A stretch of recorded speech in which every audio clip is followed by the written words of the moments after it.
Hello students, how are you all. तो I hope you all doing well. तो आज हम एक नया ऐसा चैप्टर डिस्कस करने जा रहे हैं जो सीईटी के पॉइंट ऑफ व्यू से बहुत ही ज़्यादा इंपॉर्टेंट है।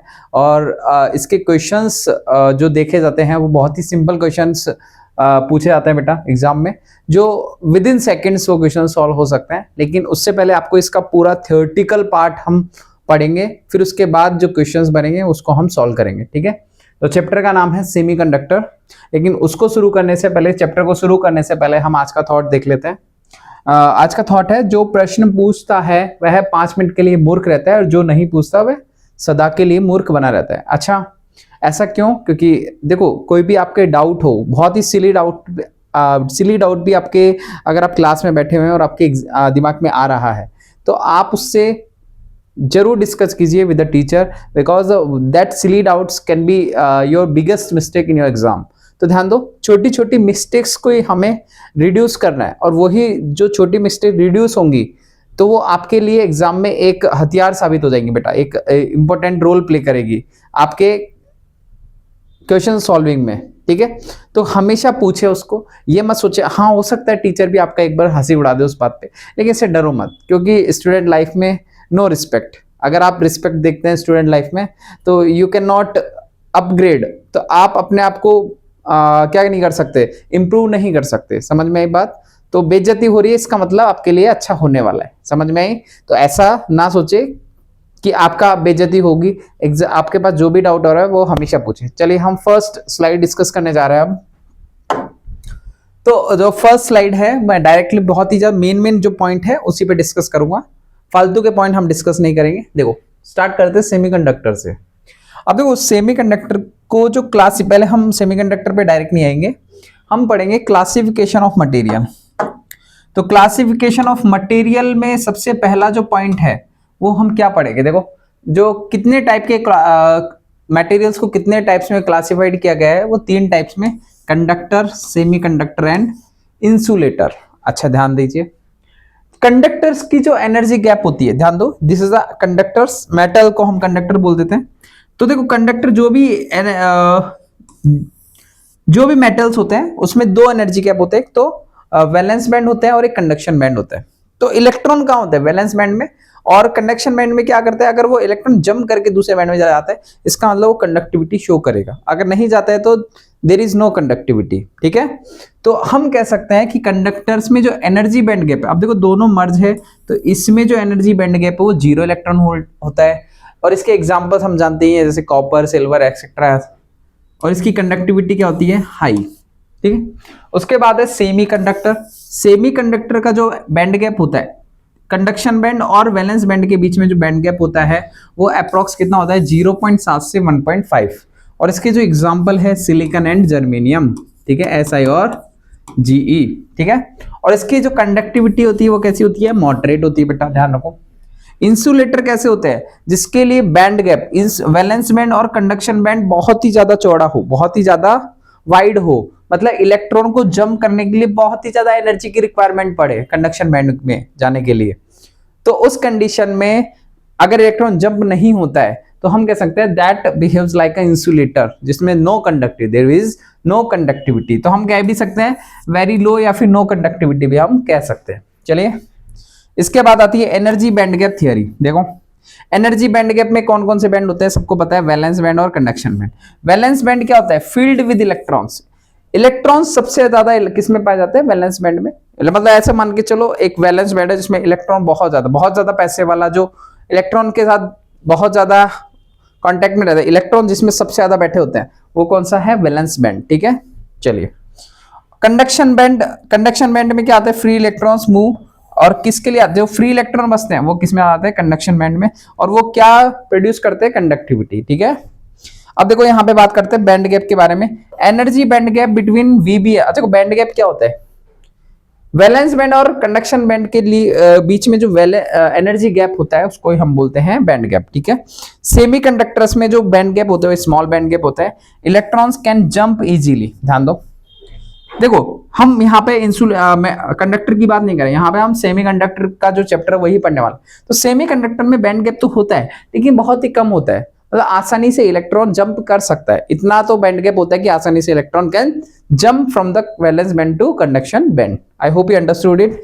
But in insulator it can not be possible, क्योंकि बैंड गैप एनर्जी बहुत ज्यादा होती है कि इलेक्ट्रॉन को निकालने के लिए बहुत ज्यादा एनर्जी देनी पड़ती है, विच इज नॉट पॉसिबल। ठीक है, चलिए नेक्स्ट पार्ट है हमारा टाइप्स ऑफ सेमीकंडक्टर। अच्छा, टाइप्स ऑफ सेमीकंडक्टर में हमें पता होना चाहिए सेमीकंडक्टर कितने टाइप का होता है, बताइए।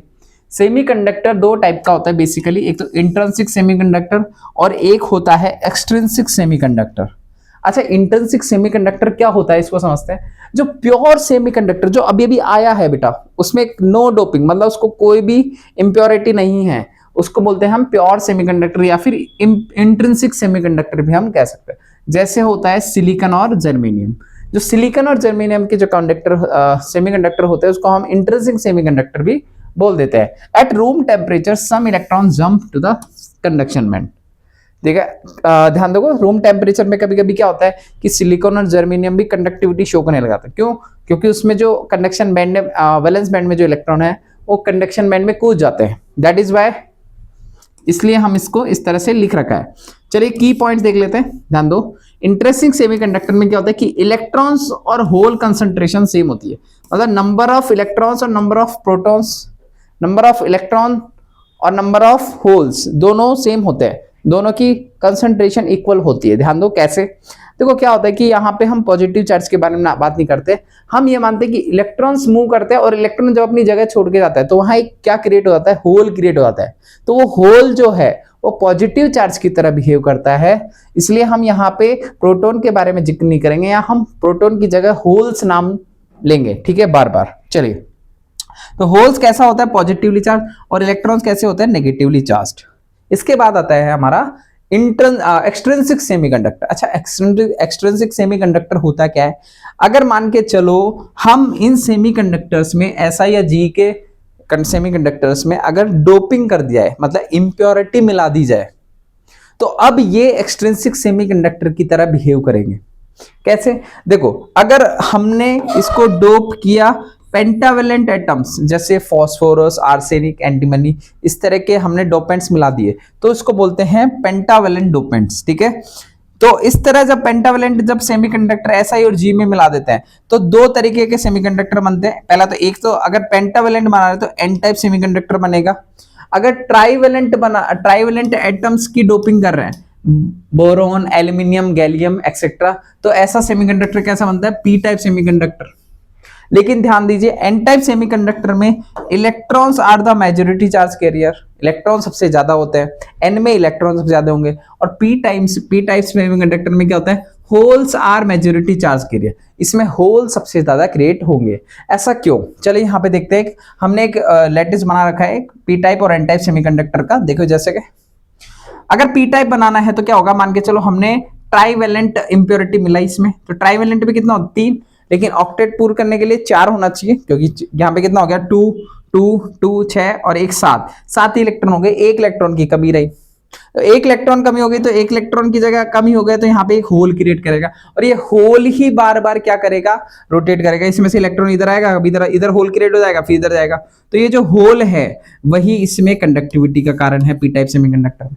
एन टाइप सेमीकंडक्टर में एक इलेक्ट्रॉन ज्यादा हो जाता है, तो सिंगल इलेक्ट्रॉन ज्यादा होने की वजह से वो इधर उधर घूमता है, तो वही क्या करता है, कंडक्टिविटी शो करता है, तो एन टाइप सेमीकंडक्टर। लेकिन इसमें कौन सी वैलेंट अशुद्धि मिलाते हैं हम, इंप्योरिटी पेंटावेलेंट में 5 इलेक्ट्रॉन होता है, लेकिन हमें चाहिए 4, तो एक बच गया, तो वही इलेक्ट्रॉन क्या करता है, कंडक्टिविटी शो करता है एन टाइप सेमीकंडक्टर में। चलिए नेक्स्ट,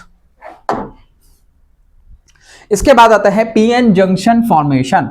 पीएन जंक्शन कैसे बनाया जाता है, अब देखो पी टाइप सेमीकंडक्टर और एन टाइप सेमीकंडक्टर को ऐसा नहीं कि डायरेक्टली जोड़ दिया, फेविक्विक लगाई और जोड़ दिया और बन गया पीएन जंक्शन, ऐसा नहीं होता है बेटा, इसके लिए एक पूरा फॉर्मेशन प्रोसेस होता है। लेकिन हम जनरल इसका फॉर्मेशन देख रहे हैं ऊपर से। मान के चलो पी टाइप और एन टाइप के सेमीकंडक्टर को हमने इस तरह कनेक्ट किया, तो जब इसके जब ये नो डिफ्यूजन की कंडीशन में क्या होगा, जब कि यहाँ पे जो होल्स है, पी टाइप में holes are majority charge carrier, n type में negative electrons are the majority charge carrier, तो क्या होता है जैसे ही इसको हमने दिया तो देखो पी टाइप होल और इलेक्ट्रॉन दोनों एक दूसरे को अट्रैक्ट करते हैं, जैसे लेके आएंगे तो अरे भाई आ रहा है तो वो उधर से करेगा होल्स आ रहा है, इलेक्ट्रॉन इलेक्ट्रॉन और होल्स एक दूसरे के अट्रैक्ट करते हैं। लेकिन यहाँ पे जैसे ही उनको अटैच करते हैं तो यहाँ पे एक रीजन बन जाता है कि रीजन ऐसा है कि इलेक्ट्रॉन्स तुरंत कूद के इसमें चला जाता है होल्स में, और होल्स कहाँ क्रिएट हो जाते हैं यहाँ पे। तो एन टाइप में तो होल्स बन जाता है और पी टाइप में क्या होता है, इलेक्ट्रॉन्स का एक बैरियर बन जाता है। तो ये जो एक यहाँ पे एक रीजन क्रिएट हो जाता है, जैसे भारत पाकिस्तान का बॉर्डर, कि बस कुछ लोग इसमें से इधर आएंगे, कुछ लोग इधर से आए, तो एक बॉर्डर से इधर क्रॉस करके चले गए, आधे से इधर क्रॉस करके। तो ये जो रीजन है इसको हम बोलते हैं डिप्लीशन रीजन। क्या बोलते हैं, डिप्लीशन रीजन। मतलब उस रीजन को पार करके जाता है, उस रीजन में कोई रुक नहीं सकता लेकिन पार जरूर करके जा सकते हैं electrons and protons, electrons and holes. I hope you understood it. तो ध्यान दो, इलेक्ट्रॉन और प्रोटॉन के होल्स की वजह से एक इलेक्ट्रिक फील्ड डेवलप हो जाता है which is positive to negative, opposite direction में। इलेक्ट्रिक फील्ड कैसे डेवलप होता है, पॉजिटिव चार्ज से नेगेटिव चार्ज की तरफ। ठीक है, अब देखो यहाँ पे, अब देखो कुछ बायस्ड यहाँ पे हम बात कर लेते हैं। देखो यहाँ पे इलेक्ट्रॉन्स मूव कहां करते हैं, डिफ्यूजन की इस कंडीशन में क्या होता है कि electrons move n type to p type और holes move p type to n type. Depletion region, region with no free charge carrier, इसमें कोई भी फ्री चार्ज कैरियर नहीं होता, इसमें सब पेयर्स में रहता है। ध्यान दो, कोई ऐसा नहीं कि एक इलेक्ट्रॉन बच गया यहाँ पे, ऐसा नहीं होगा, यहाँ पे सब पेयर्स में रहेंगे। समझ में आएगी बात। तो यहाँ पे प्रिवेंट्स फर्दर डिफ्यूजन। अब देखो बैरियर पोटेंशियल क्या करता है, ये बैरियर पोटेंशियल है, ये बार बार डिफ्यूजन को रोकता है। बात है समझ में। टिपिकल वैल्यूज क्या होती है, सिलिकॉन के लिए जो बैरियर पोटेंशियल कितना होता है 0.7 वोल्ट और जर्मेनियम के लिए कितना होता है 0.3 वोल्ट। ये आपको पता होना चाहिए। ठीक है, आई hope you understood it. Next, अब पीएन जंक्शन डायोड की बात कर लेते हैं। देखो डायोड जब क्या होता है कि जब हम इसमें से कोई बैटरी लगा देते हैं, यहाँ पे सपोज दैट कि मैंने पीएन जंक्शन में आया, यहाँ पे एक बैटरी लगा दी, तो पी टाइप टर्मिनल अगर मैं बैटरी के पॉजिटिव टर्मिनल से जोड़ता हूं और एन टाइप कंडक्टर अगर मैं सेमीकंडक्टर अगर बैटरी के नेगेटिव टर्मिनल से जोड़ता हूं, तो ये जो डायोड बनता है इसको बोलते हैं PN junction with forward bias. PN junction तो बन ही रहा है लेकिन ये कौन सा बायस्ड है, फॉरवर्ड बायस। लेकिन अगर पी टाइप को मैं बैटरी के नेगेटिव से जोड़ दूं और एन टाइप को मैं बैटरी के पॉजिटिव से जोड़ दूं, तो ये जो कंडीशन होती है वो रिवर्स बायस वाली कंडीशन हो जाती है। ऐसा क्यों, देखो नेगेटिव में यहाँ पे पॉजिटिव को नेगेटिव से जोड़ दिया, पॉजिटिव को यहाँ पे एन टाइप से जोड़ दिया, तो ये जो कंडीशन है रिवर्स बायस वाली कंडीशन है। लेकिन इस कंडीशन में दोनों चीज याद रखें, जब फॉरवर्ड बायस में होता है तो करंट मैक्सिमम होता है, करंट मैक्सिमम फ्लो होता है, यहाँ से इधर से करंट निकलेगा और इसमें से करंट होते हुए वापस इधर आए। तो इसमें जो डिप्लीशन रीजन होता है वो बहुत ही ज्यादा क्या होता है, पतला होता है, छोटा होता है। लेकिन इसमें जब करंट इधर अपोजिट डायरेक्शन में से जाता है तो नेगेटिव उसको अपोज करता है, दैट इज वाई इसका डिप्लीशन रीजन वो क्या होता है, बहुत ज्यादा चौड़ा हो जाता है, वाइड हो जाता है। क्या होता है इसमें, वाइड। तो रिवर्स बायस में वाइड होता है, फॉरवर्ड बायस में नैरो होता है, छोटा होता है। ये ध्यान दीजिए आप। ठीक है, अब देखो पी नेगेटिव होता है, एन पॉजिटिव होता है। बैरियर पोटेंशियल क्या होता है, इंक्रीजेस करता है, बैरियर पोटेंशियल इंक्रीज करता है इन रिवर्स बायस में, और फॉरवर्ड बायस में क्या करता है बेटा, रिड्यूस करता है। अब देखो अगर हम करंट और वोल्टेज के बीच में ग्राफ बनाए तो इस तरह से पूरा फॉरवर्ड और रिवर्स बायस के लिए ग्राफ आता है इस तरीके से। तो देखो ध्यान रखो, ये जो ग्राफ है ये ओम्स लॉ फॉलो नहीं करता। जैसे जनरली हम वी और आई में कंडक्टर्स के लिए ओम्स लॉ सीधी स्ट्रेट लाइन होती है, लेकिन इस कंडीशन में ऐसे नहीं होता। सेमीकंडक्टर्स में करंट इस तरह से वेरी करता है। बात है समझ में। लेकिन ये जो रीजन है प्लस वाला, फर्स्ट क्वाड्रेंट वाला, ये फॉरवर्ड बायस का है। अब वापस से सेमी का अगर पीएन जंक्शन रिवर्स बायस में उल्टी डायरेक्शन में से करंट फ्लो होगा तो एक पॉइंट आता है जहां पे वोल्टेज ब्रेक हो जाती है। वोल्टेज ब्रेक हो जाती है तो इसको बोलते हैं ब्रेक डाउन वोल्टेज। यहां पे उल्टी डायरेक्शन में आएगा और करंट क्या हो जाएगा, रिवर्स रीजन में सैचुरेटेड, नीचे की तरफ नहीं जाएगा और फर्दर करंट नहीं पॉसिबल होगा। तो बेसिकली जो पीएन जंक्शन है वो बनाया ही फॉरवर्ड बायसिंग के लिए हो जाता है, रिवर्स बायसिंग के लिए कभी बनाया नहीं जाता है। रिवर्स बायसिंग के लिए एक और डायोड बनाया जाता है जिसको बोलते हैं जीनर डायोड, उसको भी हम पढ़ेंगे नेक्स्ट स्लाइड में। इसके बाद आता है जीनर डायोड। अब ध्यान दो, ये पर्टिकुलरली जीनर डायोड जो बनाया जाता है ये रिवर्स बायस्ड के लिए बनाया जाता है। देखो जो जीनर डायोड होता है वो हाईली डोप्ड होता है। जैसे आपके घर के दो दरवाजे, एक तो फ्रंट डोर एक बैक डोर, तो फ्रंट डोर में से वही आएंगे जो आपके जान पहचान होंगे। अब चोर लोग कहां से आएंगे, बैक डोर में से। अब जब करंट पीछे की तरफ से आता है तो उसको बोलते हैं रिवर्स बायस। जब करंट आगे की तरफ से आएगा, आपके फ्रंट गेट में से आएगा, तो उसको बोलेंगे हम फॉरवर्ड बायस। लेकिन अब डोपिंग क्या चीज होती है? डोपिंग यहाँ फैक्टर करता है कि अगर किसी को ज्यादा पिला दी जाए, डोपिंग कर दे, बहुत ज्यादा नशा कर दिया जाए, तो क्या करता है वो पीछे से भी करंट अपना फ्लो करने लग जाता है। तो जीनर डायोड इसी तरह काम करता है कि ये रिवर्स बायस में भी करंट फ्लो करता है अपने ही तरफ। मतलब अगर करंट पीछे से भी आ रहा है, बैकवर्ड बैक डोर में से भी आ रहा है, तो वो फ्लो करवा देगा। तो यहाँ पे समझते हैं वर्क इन रिवर्स बायस और हाईली डोप्ड होता है बेटा। कैसा डोप्ड होता है? हाईली, बहुत ही ज्यादा इंप्योरिटी हम इसमें मिला देते हैं। Used for the voltage regulation, और वोल्टेज रेगुलेटर की तरह रेगुलेटर के फॉर्म में इस्तेमाल किया जाता है हमें से, रेगुलेट, वोल्टेज को रेगुलेट करने के लिए, ठीक है। इसको बोला है अ PN diode is generally used in forward biased while a Zener diode is specifically designed to operate in reverse bias condition। ये लिख लीजिए, पढ़ लीजिए यहाँ पे। ब्रेकडाउन टाइप, और इसके कितने ब्रेकडाउन है? जीनर ब्रेकडाउन और एवलांची ब्रेकडाउन। तो जीनर ब्रेकडाउन लो वोल्टेज पे होता है और एवलांची ब्रेकडाउन हाई वोल्टेज पे होता है। तो देखो इसकी कुछ यहाँ पे इसका डिनोशन दे रखा है मैंने। देखो नॉर्मल डायोड है डायोड की तरह, लेकिन यहाँ पे एक टांग है, इसको इस तरह से बना दिया हमने, तो जीनर डायोड की तरह बिहेव करेगा। तो इस बैटरी का पॉजिटिव जो इसको हम बोलेंगे पी एनोड बोलते हैं, और इसको क्या बोलते हैं? कैथोड। तो anode basic diode, Zener diode इस तरह से, अगर एक्सपेरिमेंट में देखोगे आप जाके लैब में देखोगे तो इस तरह आपको दिखेगा, ठीक है। अब देखो यहाँ पे रेगुलेटर वोल्टेज के लिए इस्तेमाल किया जाता है। जब वोल्टेज को रेगुलेट करना होता है तो जीनर डायोड को हमेशा हम पैरेलल में लगाते हैं। किसके? लोड रेजिस्टेंस के। लोड रेजिस्टेंस के हम पैरेलल में लगाएंगे जीनर डायोड को, ताकि वोल्टेज को कंट्रोल किया जा सके। अब ऐसा क्यों? देखो कभी कभी क्या होता है कि लाइट बहुत तेज या कम आती है, तो हाई जो सेंसिटिव इलेक्ट्रिकल अप्लायंस होते हैं, जैसे एसी वगैरह, फ्रिज, कूलर, टीवी, जो क्या होता है कि तुरंत लाइट आती है और तुरंत लाइट आ जाए, तो अचानक से उनमें क्या होता है, करंट आने से वो खराब भी हो सकते हैं।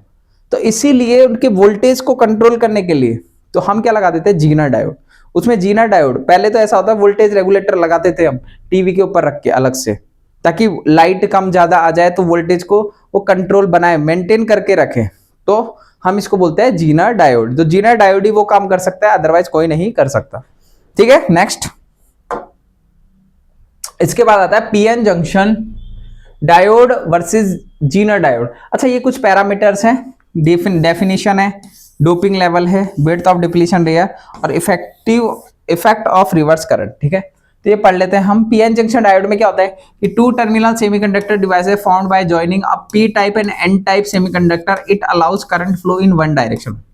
तो पीएन जंक्शन क्या करता है? एक ही डायरेक्शन, ओनली फॉरवर्ड बायस में ही करंट को अलाउ करता है। बट जीनर डायोड क्या करता है?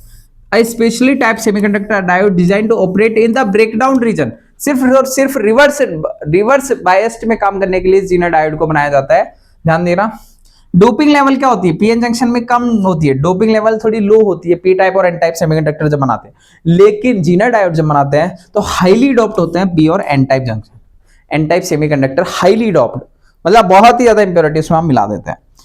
Width of the depletion layer, depletion layer तो कैसे? Wider depletion layer. अच्छा, पीएन जंक्शन में क्या होती है?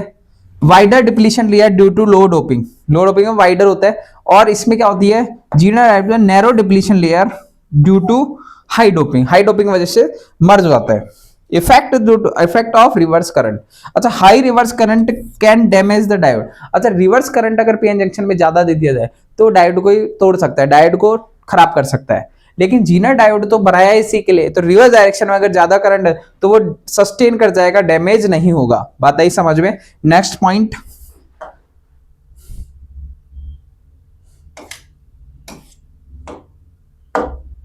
ठीक है। इसके बाद आता है हमारा रेक्टिफायर। रेक्टिफायर क्या होता है? रेक्टिफायर क्या करता है? एसी को डीसी, मतलब अल्टरनेटिंग करंट को किस में बदलता है? डायरेक्ट करंट में बदलने के लिए काम करता है, तो उसको बोलते हैं रेक्टिफायर्स, ठीक है। अब देखो रेक्टिफायर दो तरीके का होता है, हाफ वेव रेक्टिफायर और full wave rectifier. Half wave rectifier में ओनली एक डायोड होता है, only single diode we use, और फुल वेव रेक्टिफायर में दो डायोड हम यूज करते हैं, फोर भी कर सकते हैं, लेकिन जनरली दो डायोड हम यूज में लेते हैं, ठीक है। और हाफ वेव रेक्टिफायर की एफिशिएंसी 40% होती है, फुल वेव की 81% होती है। अच्छा, रेक्टिफायर का काम क्या होता है कि एसी को डीसी। अच्छा, एसी वोल्टेज क्या होती है? जो एक बार प्लस में जाए एक बार नेगेटिव में जाए।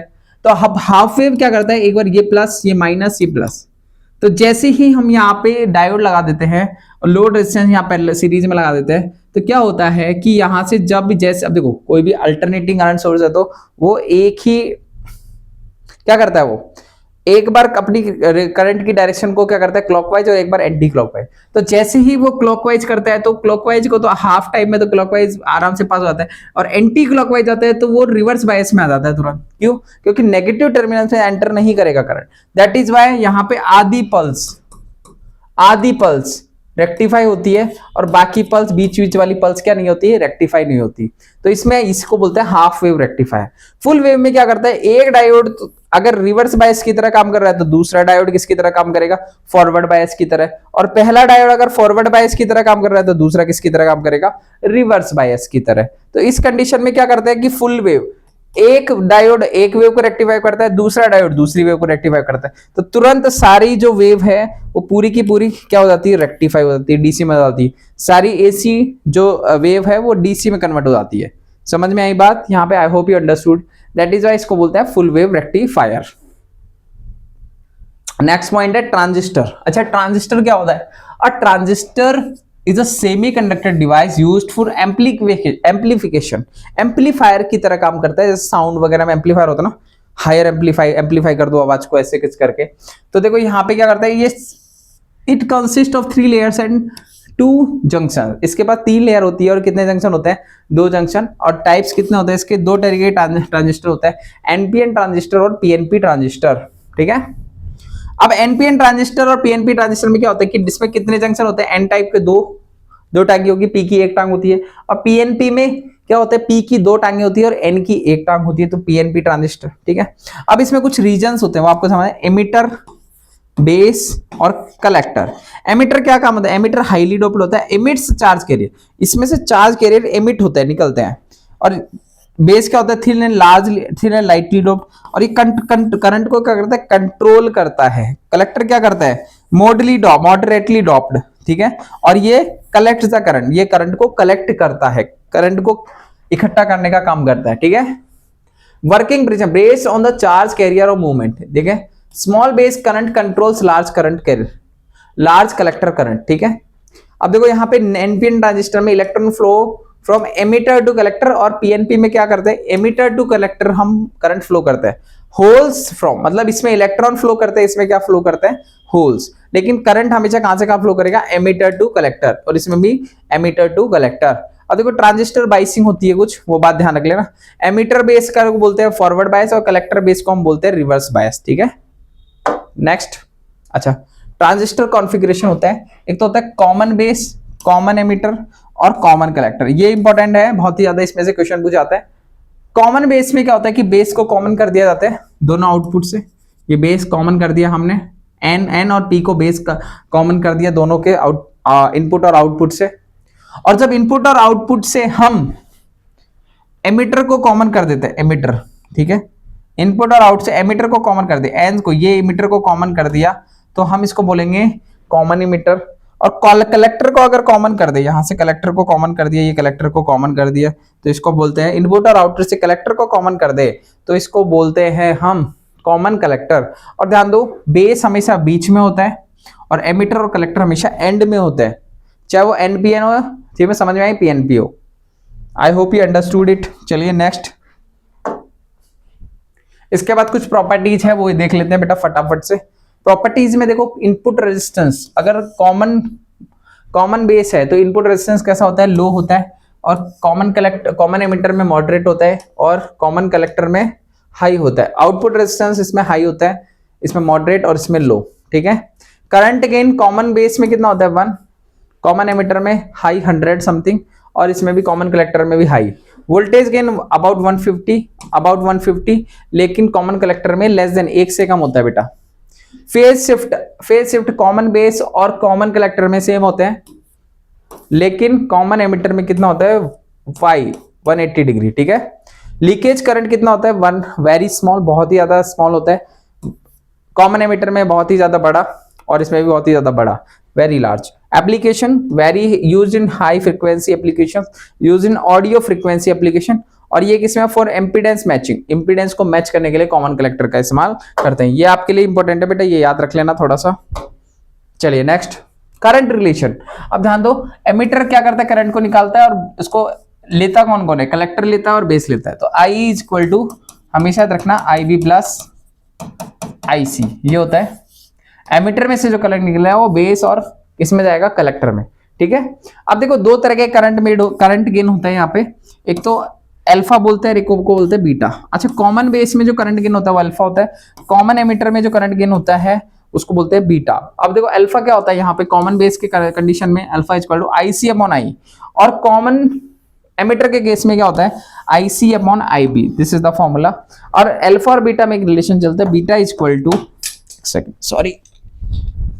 Beta equal to alpha upon 1 minus alpha. अच्छा, एक ट्रिक बता देता हूं मैं तुम्हें, अगर अल्फा की वैल्यू हमेशा 1 से कम होगी और बीटा की वैल्यू हमेशा 1 से ज्यादा होगी, अगर करंट गेन दे रखा है और ना आपको अल्फा और बीटा दे रखा है, ना तो अल्फा बता रखा है बीटा दे रखा है, अगर करंट गेन 1 से ज्यादा रखा है इसका मतलब वो बीटा गिवन है, अगर 1 से कम दे रखा है तो इसका मतलब वो क्या गिवन है, आपको अल्फा गिवन है, ये याद रखे। इसके बाद आता है वोल्टेज गेन। अच्छा, वोल्टेज गेन क्या होता है कि output voltage upon input voltage, ठीक है। अब देखो टाइप्स ऑफ गेन, ध्यान दो, डोंट कंफ्यूज। करंट गेन होता है और ये वोल्टेज गेन क्या होता है, output upon input. Power gain क्या होता है, करंट गेन और वोल्टेज गेन को मल्टीप्लाई कर दो तो हमारे पास पावर गेन आ जाएगा।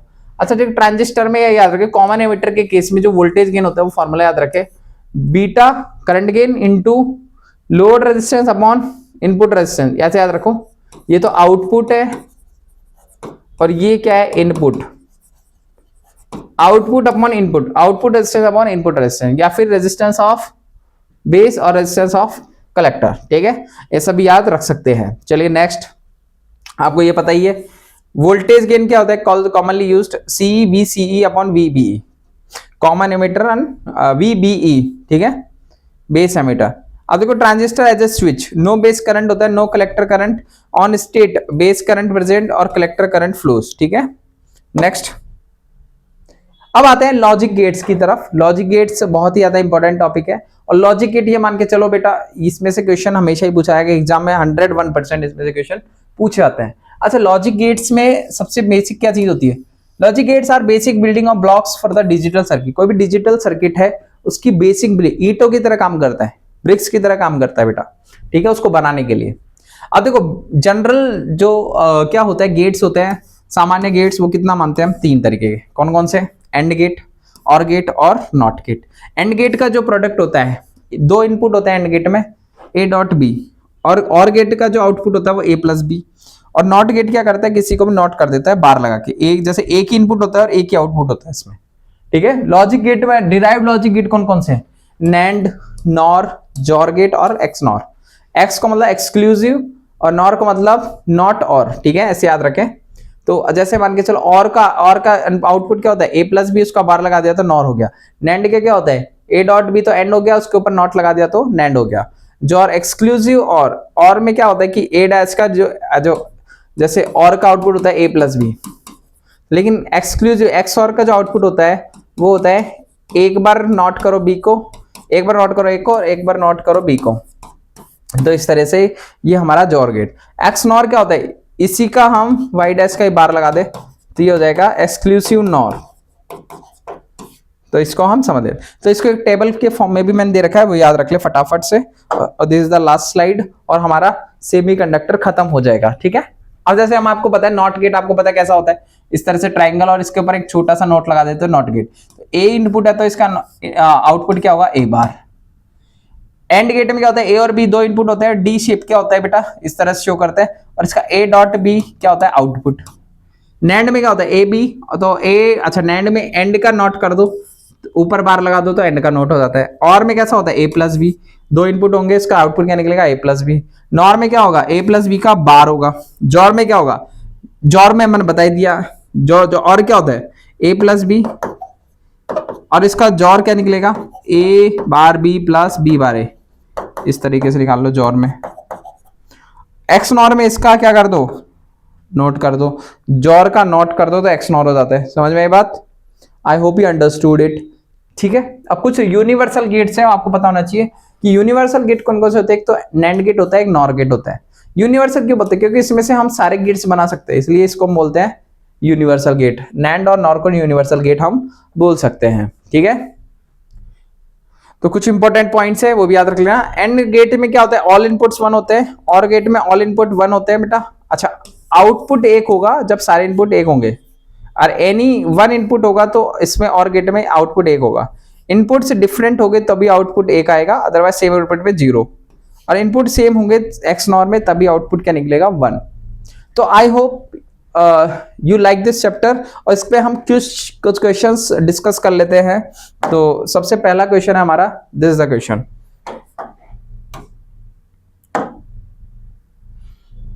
चलिए next, an AND gate is followed by NOT gate in series when two inputs A and B boolean expression of the output of Y। चलो मुझे बताओ, AND gate is followed by NOT gate in series, ठीक है, when the two input। अच्छा AND gate कैसा होता है, इस तरीके से A और B दो इनपुट दे दिए बेटा, इसका नॉट फॉलोड बाय नॉट, तो इसका क्या लिखा A डॉट B का बार, तो देखा बूलियन एक्सप्रेशन क्या होगा इसके लिए, और देखिए बी ऑप्शन। ये तो बहुत सिंपल है बेटा, सिंपल सा क्वेश्चन था ये तो। चलिए नेक्स्ट,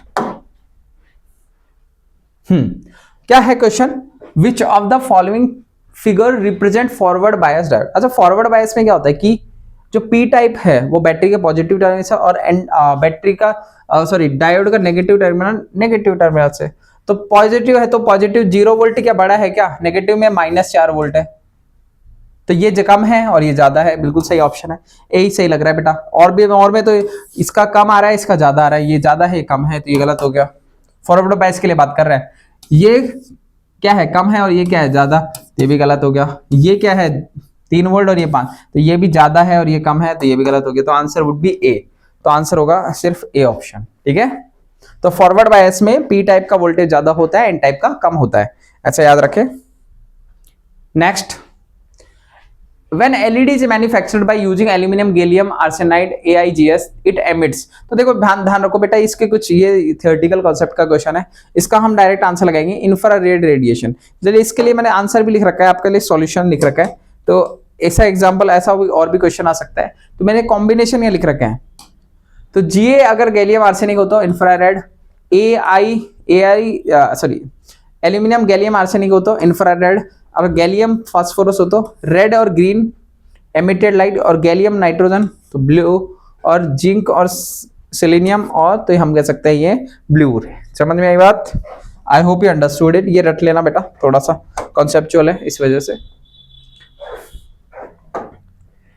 ये वाला क्वेश्चन देखो, when the Zener diode is used as a voltage regulator it is connected। मैंने बताया Zener अगर वोल्टेज रेगुलेटर के फॉर्म में इस्तेमाल कर रहे हैं तो इसको रिवर्स ब्रेकडाउन में काम करता है, ये तो बात समझ में आती है, लेकिन इसको कहाँ लगाते हैं, लोड रेजिस्टेंस के पैरेलल में लगाते हैं। तो देखो रिवर्स बायस में काम करता है और पैरेलल विद द लोड, तो D option is the correct.